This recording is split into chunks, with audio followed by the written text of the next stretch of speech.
Gjyqtarët votojnë për 2 antarët e ri të KLD-s, por reforma do ta shkrijë këtë institucion. Kreu i Gjykatës së Lartë Xhezair Zaganjori pranon ngërçin ligjor. Arta Dade kundërshton zgjedhjen e Koçokogdhimës në Asamblenë e Partisë Socialiste. Votimi në kundërshtim me statutin, reagon deputeti i Vlorës, rikonfirmova mbështetjen. Ministri i Jashtëm Ditmir Bushati takon në Athinë presidentin dhe homologun grek. Diskutohet çështja e emigrantëve dhe masat për përballimin e krizës. Edhe kualifikimi mësuesve jepet me koncesion. Universitetet private do të trajnojnë arsimtarët mbetës në testimin kombëtar kundrejt tarifave të caktuara. Tekniku i kuqezive Xhani Debjazi shpall listën e kombëtares për 2 miqësorët e Marsit me Austrinë dhe Luksemburgun, jashtë skuadrës Alban Meha.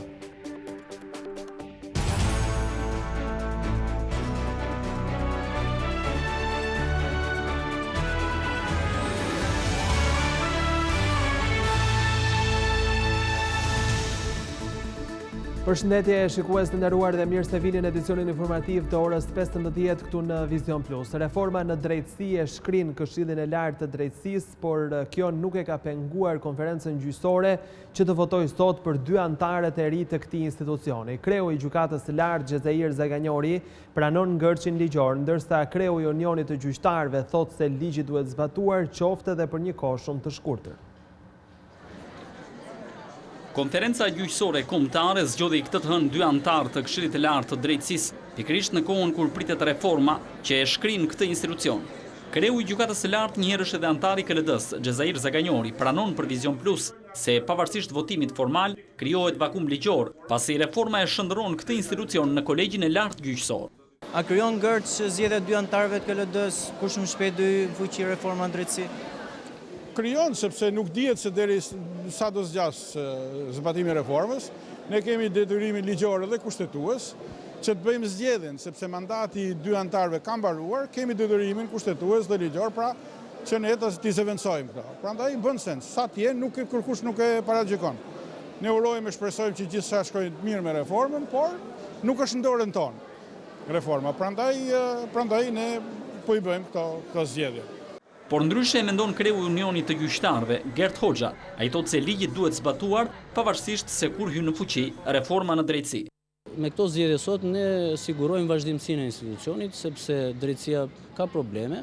Këshilli i Lartë i Drejtësisë duhet të jetë në krye të detyrës, merret me administrimin e problemeve që ka drejtësia sot. Përkundrazi, zgjedhja 2 antarëve të Këshillit të Lartë të Drejtësisë e para njëherë dëshmojnë që gjyqtarët janë të ndërgjegjshëm dhe ata janë të parë që kërkojnë zbatimin korrekt të ligjit, qoftë edhe për 1 orë. Ligji duhet zbatuar, nuk duhet lënë vakum në institucione. Dhe e dyta, i bëhet edhe një apel edhe politikës që të mendohet mirë dhe sa më shpejt të jap konsensusin e saj për ndryshimet e reja kushtetuese, cilat përfshin edhe riorganizimin e Këshillit të Lartë të Drejtësisë. Ma herët në nisje e të punimeve të konferencës, ministri i Drejtësisë Ylli Imanjani sulmoi sërish gjyqtarët. Sigurisht që kur i kërkova ndjes qeverisë franceze e kisha një hall. Dhe më duhet i kërkoj ndjes edhe qeverisë italiane. Dhe disa qeverive tjera, të cilat prodhojnë hetime, orë të tëra përgjime, mbledhje provash, harxojnë para për këtë punë dhe i dënon drejtësia këtyre vendeve, ndërsa drejtësia jonë i liron. Mbarimi i mandatit të 2 antarëve të KLD-s prej më shumë se 1 viti ka lënë në vendet bosh për 3 konkurrentë të rinj. Konferenca zgjodhi Ridvan Hadon dhe Eneritan Cenën si antarë të rinj të KLD-s. Megjithatë, mandati i këtyre 2 antarëve do të jetë deri në vjesht, pasi sipas paketës kushtetuese në kuadër të reformës, Këshilli i Lartë i Drejtësisë shkrihet 6 muaj pas hyrjes në fuqi të ndryshimeve në ligjin themeltar të shtetit, për t'i hapur rrugë krijimit të Këshillit të Lartë gjyqësor. Deputetja socialiste Arta Dade kundërshton votimin e Koçokogdhimës në Asamblenë e Partisë Socialiste. Në emisionin 7:05 në Vision Plus, ajo tha se kjo është shkelje e statutit, por vetë Kogdhima justifikon zgjedhjen me argumentin se donte të rikonfirmonte mbështetjen nga antarësia. Selamaj. Kandidaturat shok, Anduel Tahira, Jorgo Muho, Koçokogdhima, Shkëlqin Sinanaj, Ted Nasto, Theodori Drize, Valtera Sane. Shoku Koço nuk mund të jetë sepse është antari i Asamblesë Kombëtare. gabimi shtypit. Por edhe pse zoti Klosi bëri të qartë të shtunën se qenia deputet të bën automatikisht antar asambleje, sërish Koçokogdhima është votuar dhe është zgjedhur. Por deputetin socialiste Arta Dade, mosnjohja e rregullave dhe dokumentit bazë mbi të cilin funksionon partia, sjellin situata si ato në kongres. Nganjëherë dhe befasohem që gjithë kongresi ra dakord që nuk ka ndonjë problem se nuk është zbatuar statuti. Dhe kjo përbën një element shumë shqetësues. U komentua edhe në fakt diçka u tha, po me sa duket nuk pas kam kuptuar që asnjë nga deputetët nuk duhet ishte në listat e... Nuk e di në qoftë se Koçokogdhima ka mbetur, presoj që edhe atë sfidën që ka përpara ai dhe ne me gjykatën kushtetuese ta ka përzier me sukses. Uroj që gabimet e 4 vjetëve të shkuara të mos përsëriten, sepse ju e dini që ka rezultuar që asambleja është mbledhur, besoj, vetëm 3 herë në 4 vjet dhe shpresoj që të kemi një kryesi e cila do të funksionojë në mënyrë kolegjiale dhe do të mlidhet rregullisht. Vetë Koçokogdhima justifikon votimin për antarët e Asamblesë Kombëtare me faktin se ka dashur të rikonfirmojë mbështetjen nga antarësia e partisë. Kandidimin e Kokdhimës e ka sqaruar për Vizion Plus vetë kreu i Asamblesë Kombëtare të Partisë Socialiste Gramoz Ruçi. Ai tha se nuk ka shkelje statutore, si pasojë e një interpretimi statutor nga ana e Komisionit të Garancive Statutore. Socialistët do t'i përgjigjen në referendum pyetjes nëse janë apo jo dakord me nenin që flet për zgjedhjen e kryetarit të partisë. Por dokumenti i ri miratuar në Kongres ka edhe një ndryshim tjetër. Mandati i kryetarit ndërpritet vetëm kur partia humbet vendin e parë në zgjedhjet e përgjithshme. 2 ditë pas Kongresi publikohet pyetja për referendumin që do të mbahet në datën 9 prill. Antarët e Partisë Socialiste do të thirren për të votuar nëse janë pro apo kundër neni 40 të statutit të partisë që ka të bëjë me zgjedhjen e kryetarit PS-s. Vetë kryeministri Edi Rama pas mbledhjes së grupit parlamentar ka preferuar të shmangë çdo koment për referendumin. Neni që do të shkojë në referendum në pikën 6 parashikon se kur partia është në qeveri e kryetari zgjidhet kryeministër, zgjedhjet për kryetarin e partisë bëhen vetëm kur ato kërkohen nga 10% e delegatëve e mbështeten nga shumica e Kongresit. Por për te zgjidhjes që është bërë në statut për rastet kur partia është në pushtet, në këtë nen është bërë edhe një ndryshim tjetër që ka lidhje me largimin e kryetarit partisë. Në statutin e vjetër parashikohej në nenin 30 se mandati i kryetarit ndërpritet kur partia humbet në zgjedhjet e përgjithshme legjislative. Ndërkohë, statuti i ri ka sankcionuar se kryetari largohet nga drejtimi i partisë vetëm kur PS humbet vendin e parë në zgjedhjet e përgjithshme. Ky ndryshim, i cili e lidh mandatin e kryetarit jo me humbjen e zgjedhjeve, por me rezultatin e partisë, hap një debat të ri, pasi Partia Socialiste ka dalë në çdo zgjedhje që prej vitit 97 forcë e parë politike në vend. Përfshi këtu edhe zgjedhjet e 3 korriku 2005, kur në pushtet erdhi Sali Berisha, apo edhe ato të vitit 2009, kur Berisha mori mandatin e dytë fal koalicionit me LSI-n. Gjatë takimeve zyrtare në Athinë, ministri i jashtëm shqiptar Ditmir Bushati diskutoi krizën e emigrantëve. Bushati bisedoi me presidentin Pavlopoulos, si edhe homologun Nikos Kocias, duke ribërë të ditur qëndrimin e qeverisë për një angazhim të Shqipërisë sipas një planit përbashkët evropian për refugjatët.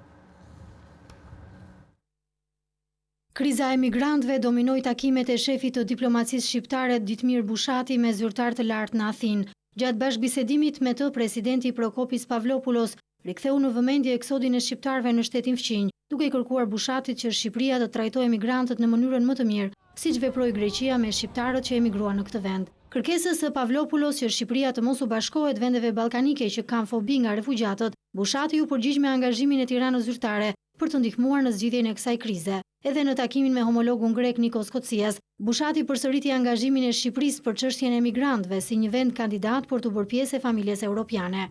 Gjatë konferencës për shtyp, dy ministrat theksuan se kanë gjetur gjuhën e përbashkët për zgjidhjen e problemeve që ekzistojnë mes dy vendeve.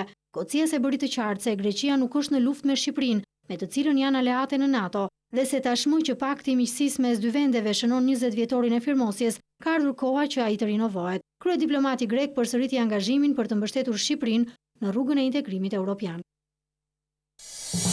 Autostrada Tiranë-Elbasan përfundon plotësisht brenda vitit, sigurohen fondet për 13 kilometrat e mbetura, nuk do të ketë devijim të gjurmës.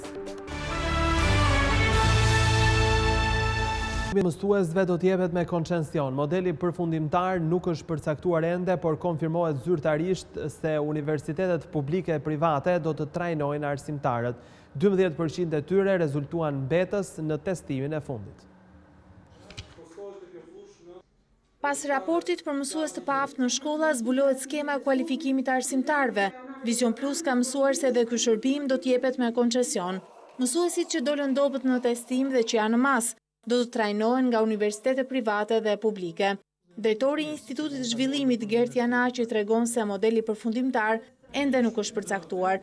Detajet e procesit dhe emrat e institucioneve që do të marrin përsipër aftësimin e mësuesve do të vendosen pas disa ditësh. Mund të jetë një skem e cila në shumë vende të zhvilluara apo në vende të rajonit i besohet operatorëve, le të themi privat, ashtu siç është ende sot, po jo vetëm. Do duhet ketë një gërshetim me pjesëmarrjen e universiteteve publike dhe private në ofrimin e trajnimeve, sigurisht dhe të gjithë aktorëve që Ministria e Arsimit ka për të realizuar procesin e trajnimit. Kemi thirrur ekspert nga universitetet publike, universitetet private, nga agjencitë që ofrojnë akoma ende këtë lloj trajnimi, ekspertizë ndërkombëtare për të parë dhe cilat janë përvojat më të mira. Kualifikimi nuk do të jetë falas. Çdo mësues nga Tirana apo nga rrethet për aftësimin e tij do të paguajë një shumë parash. Kjo në varësi të institucionit që kryen trajnimin. Sigurisht që nëse ofrohet nga privati do të ketë një tarif, po sa do të jetë kjo tarif, a do të jetë unifikuar, a do të vazhdojë të jetë e ndryshme sipas cilësisë që operatorët le të themi ofrojnë, pikërisht nuk është momenti i dur për ta dhënë këtë përgjigje. Modeli përfundimtar për kualifikimin e mësuesve që u shpallën të dobët do të vendoset pas datës 25 mars. Ditë kur do të mbahet konferenca me ekspert nga rajoni dhe Europa. Pak ditë më parë frikës së mësuesve për vendin e punës, Ministri i Arsimit ju përgjigj. Jo, nuk largojmë mësues nga puna, përkundrazi, bëjmë detyrën që i takon çdo qeverie për të mbështetur në kualifikim të gjithë mësuesit e Shqipërisë. Pas disa ditësh, arsimtarë do të mësojnë universitetin apo agjencinë private, të cilës do t'i drejtohen për aftësimin e tyre. Në testimin kombëtar të kryer nga Ministria e Arsimit, 12% e mësuesve dolën mbetës, 64% ka nevojë për kualifikim dhe 25% shumë të mirë. Testimit ju nënshtruan 17.600 arsimtarë, që kanë më pak se 20 vite punë në sistem. Autostrada Tiranë-Elbasan do të përfundoj plotësisht brenda këtij viti dhe janarin e ardhshëm ajo do të përshkohet pas një devijim. Drejtuesit e punimeve sqarojnë se janë siguruar fondet për 13 kilometrat e mbetura që përbëjnë edhe pjesën më të vështirë.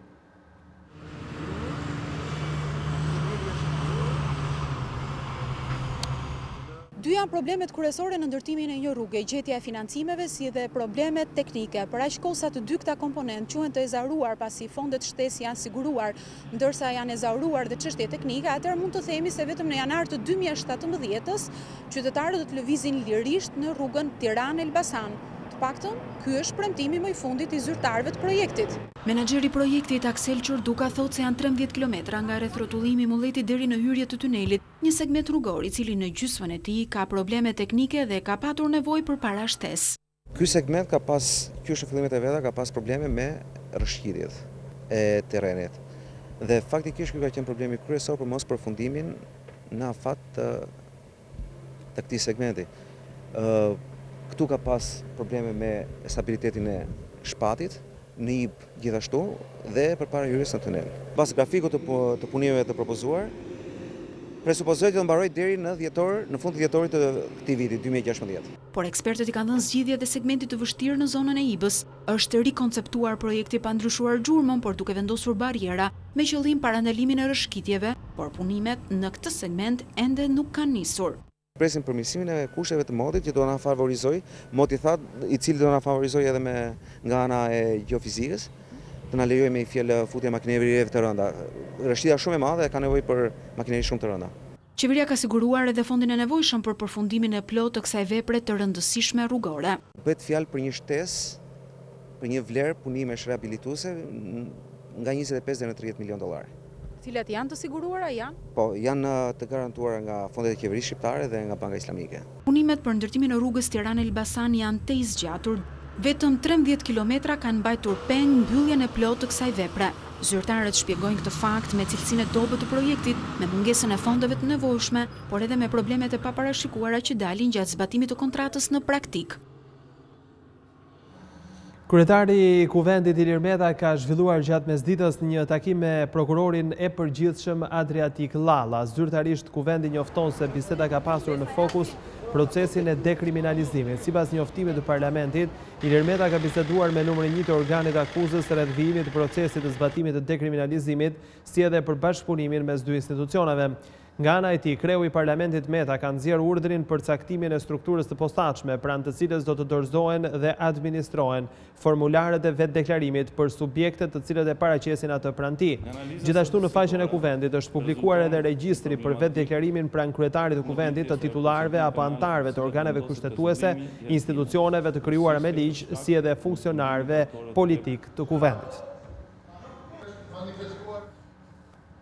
Kryebashkiaku i Tiranës njofton fillimin e reformës rrënjësore në Ujësjellës. Erion Velia i tha se shumë shpejt do të reduktohen humbjet dhe vjedhjet në rrjet, ndërsa do të mbyllen të gjitha lavazhet që punojnë me ujë të pishëm. Ndërkohë, duke filluar nga prilli, qytetarët e Tiranës do të paguajnë bashkë me faturën për atë që kanë konsumuar edhe 3 taksat e reja. Erion Velia i premton reformë të thellë në kompaninë e Ujësjellësit. Brenda pak ditësh në disa zona të Tiranës nis furnizimi pa ndërprerje. Për të treguar se kjo është e arritshme, kryebashkiaku tha se do të nisë çmontimi i depozitave. Zonën e Alidemit, në kodrën e Priftit, në disa zona tjera do të fillojë çmontimi i depozitave. Është një lajm që është pritur për 25 vjetësh. Një nga konfliktet më të mëdha që marrim si bashki nga banorët është konflikti se kush e vë ku depozitën dhe kush pagoj kur pompën e ujit. Edhe besoj që këto gjëra që janë kontingjent barcaletash të fillojnë të largohen nga zhargoni i Tiranës, duke filluar nga disa projekte pilot dhe duke shtrirë këtë sistemim të ujit 24 orë edhe në zona tjera. Duke premtuar përmirësimin e furnizimit, Velia u shpreh se do të reduktohen humbjet dhe vjedhjet në rrjet. Sipas tij, nuk do të tolerohet asnjë kompani të refuzojë pagesën e faturave të ujësjellësit. Po ashtu do të mbyllen të gjitha lavazhet që punojnë me ujë të pishëm. Një tjetër reformë në këtë ndërmarrje do të jetë rritja e të ardhurave. Duke filluar nga muaji prill, faturës së ujit do t'i bashkangjiten edhe 3 taksa vendore, ajo e pastrimit, pronës dhe arsimit. Mos të vazhdojmë më praktika tipike në Shqipëri, ku ai që është i ndershëm është dhe budalla. Se i bie që ai që është i ndershëm dhe paguan, është më pak i zgjuar se një njerëz që i bën hile si ujit, si dritave, si taksave edhe kësaj natyre. 120.000 lekë të vjetra në vit do të paguajë një familje kryeqytetase për taksat vendore mbi tarifën e konsumit të ujit. Ndërkohë, borxhi aktual i ndërmarrjes së ujësjellësit përllogaritet në 60 milionë euro. Shteti shqiptar nuk do të heqë dorë nga auditimi Bankers Petroleum për vitet e kaluara, edhe pse tashmë kompania i është shitur kinezëve. Autoritetet sqarojnë se do të vijojnë përpjekjet për të zgjidhur deri në fund detyrimin prej $75 milionë që Bankers i ka patur tatimeve. Qeveria shqiptare është njoftuar vetëm të dielën për ndryshimin e pronarëve të kompanisë Bankers Petroleum. Në një intervistë për Vision Plus, drejtori i Agjencisë Kombëtare të Burimeve Natyrore thotë se ky nuk është një detyrim i kompanisë, pasi bëhet fjalë për shitjen totale të aksioneve të saj, përfshirë degët që operojnë në Hungari dhe Rumani. Bankers Albania mbetet e pandryshuar. Ajo çfarë është shitur është kompania mëm e Bankers Petroleum në Kanada. Pra, shitja përfshin jo vetëm Shqipërinë, por edhe Hungarinë dhe Rumaninë, vende në të cilat Bankers ka interesa. Ky lloj transaksioni është një transaksion i cili nuk kërkon një miratim nga ana e qeverisë shqiptare. Megjithatë, largimi kanadezëve dhe ardhja e kinezëve nuk ndryshon kushtet e marrëveshjes që Al Petrol ka me Bankers. AKBN është duke negociuar me kompaninë lidhur me auditin e vitit 2011 për njohjen e $75 milionë detyrime tatimore, të cilat pala shqiptare i ka marrë. Do të jetë raporti i ekspertit ndërkombëtar që do të vendosë cili ka të drejtë. Nuk rrezikohet asgjë nuk ndryshon në thelb nga marrëdhënia e mëparshme. Në rast se blerësi i ri do të fillojë të ndryshojë strukturat e kompanisë në të ardhmen, kjo do të mbetet për tu parë, por gjithçka do të bëhet në përputhje plot me marrëveshjen hidrokarbure që Bankers ka nënshkruar me qeverinë tonë. Por sa janë mundësitë që tatimet i kthejnë mbrapsht Bankers $75 milionë? Varet sepse aty neve kemi disa detyrime të ndërsjellta, disa gjetje të AKP-n-s, varet në çfarë sasie eksperti do t'i japi të drejta AKP-n-s dhe në çfarë hapësirash do t'i krijojë bankers për të rinegociuar ato marrëdhënie të reja financiare që do lindin pasi ky audit të jetë përfundimtar.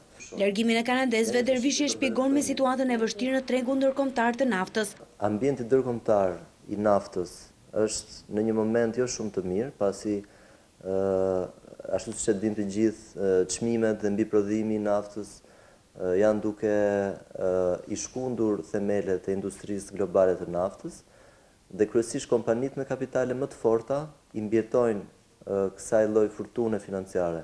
Një vit më parë, përfaqësues të kompanisë Geojade kanë ardhur në Shqipëri si blerës potencial të Bankers Petroleum. Të dielën ata finalizuan blerjen e një prej firmave që prodhon afro 1.5 milion ton naftë në vit dhe që ka ekskluzivitetin e disa prej fushave naftëmbajtëse më të mëdha në vend, përkundrejt $407 milion.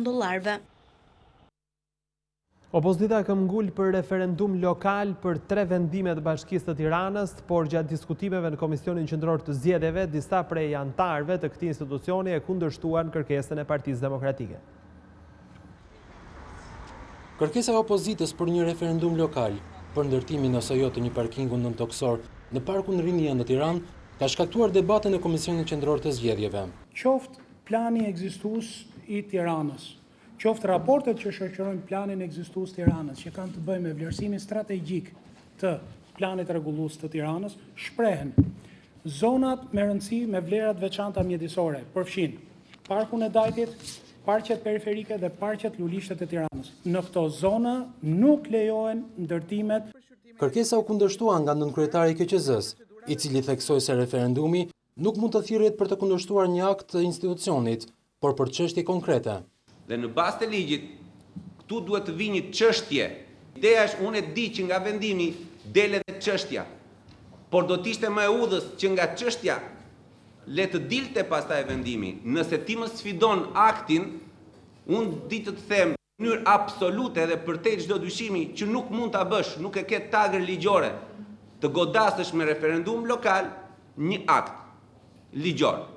Pas diskutimeve, Komisioni Qendror i Zgjedhjeve nuk mori një vendim, pasi mbledhja për vijimin e shqyrtimit të çështjes u shty për paraditën e së mërkurës. Zyrtarët e KQZ-s bëjnë me dije për Vision Plus se nuk ka ndalesa ligjore për sa i përket zhvillimit të referendumit. Kontrollet e policisë gjatë fundjavës në aksin Shkodër-Lezhë kanë çuar në pranga 83 persona, ndërsa 34 janë shoqëruar për verifikim. Arrestimi i tyre u bë pasi gjatë kontrollit u janë gjetur armë zjarri, lëndë eksplozive, municione luftarake, lëndë narkotike dhe mallra kontraband. Në cilësinë e provës materiale janë sekuestruar 3 armë zjarri, 7 krerë, 281 fishek, 3 kg lëndë plasëse tritol, 100 kapsola, si edhe 19 kg lëndë narkotike. Nga policia rrugore janë arrestuar në flagrancë për drejtim mjeti në gjendje të dehur, pa leje drejtimi dhe shpejtësi tej normave të lejuara, 22 drejtues mjetësh, ndërsa janë pezulluar 94 leje drejtimi. Teatri Operës dhe Baletit në Tiranë do të presë orkestrën simfonike të Malit të Zi. Artistët e vendit fqinj do të luajnë në skenën shqiptare kryeveprat botërore.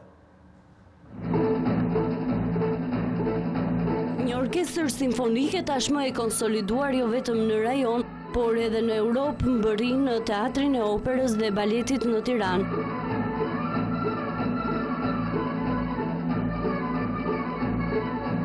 Artistët më të mirë të skenës operistike në Malin e Zi vinë për të performuar Don Juanin e Mozartit dhe simfoninë e 5 të Tchaikovskit. Jam befasuar për nivelin e lartë të artistik. Ata kanë një instrumentist shumë të mirë, kanë një dirigent shumë të mirë. Do e theksoja se në të gjithë rajonin kemi artistë shqiptarë dhe në këtë orkestër janë edhe 2 instrumentistë nga Shqipëria që do të kemi të pranishëm në kuadrin e orkestrës simfonike të Kombëtarit të Malit të Zi. Pas artit të koreografëve Vamos apo Cardoso, trombonistit më të mirë të shekullit Lindbergh, por edhe të disa artistëve me emër në mbarskenat operistike të Europës, ka ardhur momenti për të shijuar performancën e një orkestre të tërë. Sipas Kernit, shkëmbime të tilla artistike mbërrin në Tiranë, pasi edhe vetë artistët shqiptar janë vlerësuar nga kritikët në shfaqjet që kanë dhënë në teatrot e Europës. Çdo gjë është reciproke dhe kemi vendosur që këtë ta kthejmë me një turne që do të jetë një malgëzi me klubin e baletit, natyrisht me shfaqjen e Përlosit. E nëse para 3 vjetësh kjo shihej si e pamundur për teatrin e operës dhe baletit, tani më kjo fazë është e kaluar, pasi artistët shqiptar të këtij institucioni po duart rrokiten edhe nga një publik apo kritik më i konsoliduar.